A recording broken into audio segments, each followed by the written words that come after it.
Good day and welcome to Sheikh Academy everyone. How are you all doing? I hope you all are safe and sound at your home. So we are back again with a new video of Standard 8, Lesson 3.4, Leisure of the third unit. So students, quickly open your English textbook to page number 74. As we have been doing, we'll first recite the poem and then we'll understand it stanza wise. Okay, let us begin. What is this life if, full of care, we have no time to stand and stare? No time to stand beneath the boughs and stare as long as sheep or cows? No time to see when woods we pass, where squirrels hide their nuts in grass? No time to see in broad daylight streams full of stars like skies at night? No time to turn at beauty's glance and watch her feet how they can dance? No time to wait till her mouth can enrich that smile her eyes began? A poor life this if, full of care, we have no time to stand and stare. The poet of this beautiful poem is William Henry Davies. Okay, so let us understand this. What is this life if, full of care, we have no time to stand and stare? Okay students, यहाँ care का मतलब है worries और stress. So, poet कह रहे हैं ये life का क्या फ़ायदा है, क्या use है अगर वो hurries and worries से भरी हुई है. ये life useless है अगर हमारे पास बिल्कुल भी वक्त नहीं है, बिल्कुल भी टाइम नहीं है पॉज होकर नेचर की ब्यूटीफुल चीज़ें देखने का. नेचर एक इतनी खूबसूरत और वैल्यूएबल चीज़ है जो गॉड ने हमें दी है, पर हम इतने बिजी हैं अपने खुद के लाइफ्स में कि हम उसे इंजॉय ही नहीं कर रहे हैं. हम इंसान अपनी पूरी लाइफ सिर्फ मटेरियल चीज़ों को पाने में गुजार देते हैं, पूरा बिता देते हैं. Next stanza. No time to stand beneath the boughs and stare as long as sheep or cows. No, boughs का मीनिंग होता है ब्रांचेस ऑफ अ ट्री. तो जो मेन ब्रांच होता है उसको बाउज बोलते हैं. तो हम अपनी लाइफ में इतने ज़्यादा बिजी हैं कि हम एक ट्री के नीचे खड़े रहकर उसकी छांव की ठंडक को भी फील नहीं कर सकते कुछ वक्त तक. हमारी लाइफ में इतना टाइम ही नहीं है. हम हमेशा अपनी लाइफ में भागते रहते, दौड़ते रहते, पढ़ाई के पीछे, ट्यूशन्स, इतनी सारी चीज़ें. हम अपनी लाइफ में इतना ज़्यादा खुद को बिजी कर लिए कि हम नेचर की इतनी ब्यूटीफुल चीज़ों को देखने का वक्त ही नहीं निकाल पाते. ना ही हम कुछ वक्त अलग से स्पेयर करके रखते हैं नेचर को देखने के लिए, क्योंकि वो टाइम भी अगर हम निकालेंगे तो वो कोई ना कोई चीज़ से ऑक्यूपाई कर लेंगे. क्योंकि हम इंसान सिर्फ मटेरियल चीज़ों के पीछे भागते हैं. जो चीज़ें हमें रिलैक्सेशन देती है, जो चीज़ें हमारी टेंशन को दूर करते हैं, हम उसके पीछे वक्त ही नहीं लगाते. तो पोएट यहाँ पे कंपेयर कर रहे हैं कि इससे अच्छी लाइफ तो एनिमल्स की है, और एग्जाम्पल दिए शीप्स एंड काउस की, कि वो नेचर की इतनी खूबसूरत चीज़ों का मज़ा ले रहे हैं, बट हम इंसान की लाइफ तो बिल्कुल यूजलेस ही है. Third stanza. No time to see when woods we pass, where squirrels hide their nuts in grass. इस ज़माने के लोगों के पास तो टाइम की बहुत कमी है, और टाइम की कमी की प्रॉब्लम है. किसी के पास भी टाइम नहीं होता है, सब अपनी लाइफ में बिल्कुल बिजी होते हैं.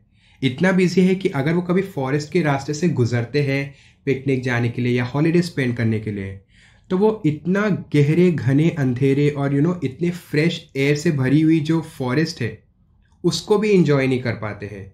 इतने ब्यूटीफुल फॉरेस्ट में सारे एनिमल्स कैसे रहते हैं, कैसे नेचर का इतना लुत्फ उठाते, एक एक चीज़ें नेचर की उन लोग इंजॉय करते हैं. और यहाँ पे एग्जांपल दिया स्क्विरल्स कैसे अपने नट्स को छुपाते ग्रास में. हमें ये सब देखने का टाइम ही कहाँ है. Fourth stanza. No time to see in broad daylight streams full of stars like skies at night. Poet again कह रहे हैं कि हमारे पास बिल्कुल टाइम ही कहाँ है, वक्त ही नहीं है हमारे पास दिन के घने उजाले में देखने का. किस चीज़ को? ब्यूटीफुल स्ट्रीम्स को, जब वो सन की रेस को ब्रेक करती है अपने मूवमेंट की वजह से, अपने वेव्स क्रिएट करती है, तो उसके वजह से. तो जैसे वो सन रेज वाटर के ऊपर रिफ्लेक्शन अपना डालती है, तो कैसे वो वेव्स उसको ब्रेक करके एक स्टैरी पैटर्न क्रिएट कर देती है पानी में. स्टार से भरा हुआ लगता है हमको, बिल्कुल किस तरह, जैसे रात के काले आसमान में बहुत सारे स्टार्स चमकते हैं. हमारे पास बिल्कुल इन सब चीज़ों के लिए टाइम ही कहाँ होता है. हमें नेचर की छोटी छोटी ब्यूटीफुल चीज़ें देखना मिस करते हैं. No time to turn at beauty's glance and watch her feet how they can dance. तो पोएट यहाँ ब्यूटी किसे कहे हैं? एक ब्यूटीफुल यंग गर्ल को. तो पोएट अगेन कह रहे हैं नो टाइम टू टर्न, हमारे पास बिल्कुल वक्त ही कहाँ है मुड़कर एक ब्यूटीफुल गर्ल को देखने का जो स्माइल कर रही है एंड डांस कर रही है। हमारे पास इतना भी वक्त नहीं है कि हम उसके डांस के अलावा उसके फीट के ग्रेसफुल मूवमेंट्स को देखें कि कैसे वो अपनी फीट यहाँ से वहाँ मूव कर रही है और डांस स्टेप्स कर रही है।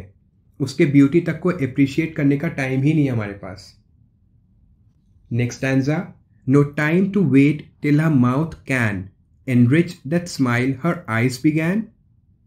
We don't even have time to observe कि कैसे उसकी स्माइल उसकी आंखों से शुरू होती है एंड लिप्स पर आकर ठहर जाती है। हमारे पास टाइम ही नहीं है उसके माउथ से अटर होने वाले वर्ड्स को सुनने का जो वो कहना चाहती है। तो इन शॉर्ट वो ब्यूटीफुल गर्ल का एग्जाम्पल हमें दे रहे हैं, हमें एक्सप्लेन कर रहे हैं कि कैसे हम ब्यूटीफुल चीज़ों को ध्यान ही नहीं देते एंड इतना बिजी होते हैं कि ये सारी चीज़ें हम देखना मिस कर देते हैं। Next stanza and the last one. A poor life this if, full of care, we have no time to stand and stare. Poet again initial lines का यूज़ करके हमें बार बार याद दिला रहे हैं कि ये लाइफ कोई लाइफ होती है क्या, कि हम अपने टेंशन वरीज और स्ट्रेस के साथ जी रहे हैं एंड एक्चुअल में जो चीज़ें हमें रिलैक्सेशन देती है, हमारे माइंड को शांत रखती है इस बिजी शेड्यूल से, हम उसे इग्नोर कर देते हैं। ये लाइफ मानो बहुत बुरी है एंड हमें ऐसा नहीं जीना चाहिए। हमें अपनी लाइफ में तो अपनी हेक्टिक और बिजी शेड्यूल से थोड़ा सी टाइम निकाल करके खुद को रिफ्रेश करना चाहिए, इन ब्यूटीफुल एंड नेचुरल ब्यूटी को ऑब्जर्व करने का, इससे लुत्फ उठाने का, राइट। तो ये जो पोएम है लीजर बाय विलियम डेविस एक बहुत ब्यूटीफुल मैसेज कन्वे कर रही है कि हम अपने लाइफ में कितने बिजी है and we don't have time to enjoy our surroundings and nature. वो एक तरह से हम लोगों को ब्लेम कर रहे हैं इस पोएम में, किस लिए कि हम लोग एक मशीन के तरह है and we run every day without knowing little information about our world, our nature. I hope you all agree with this. Well, let us now proceed to the next section. I hope you know what it is, right? It's quiz time now. Okay, so I'll repeat as I've been doing in the past videos. You have to follow the 3 steps in order to complete the quiz. First is you have to find the link in the description box below the video. Second, आपका वो test की link को click करना है जिससे आपको test खुल करके दिखेगा. You have to fill in your information and choose the correct options of the questions given in the test. You have to click the submit button. You'll get a score. Third step है वो जो score आपको मिलता है, you have to paste that score below the video in the comment section. We'll randomly select a student who scores full marks and in the next video we'll give him or her a shout out to appreciate the fact that the student understood the chapter very well. To help yourself understand the chapters, make sure you watch this video once again and share it with your school and tuition friends to make them also understand the chapter in detail. Like this video and stay tuned for the next one. Stay safe and continue learning with Sheikh Academy. We'll meet soon in the next video. See ya.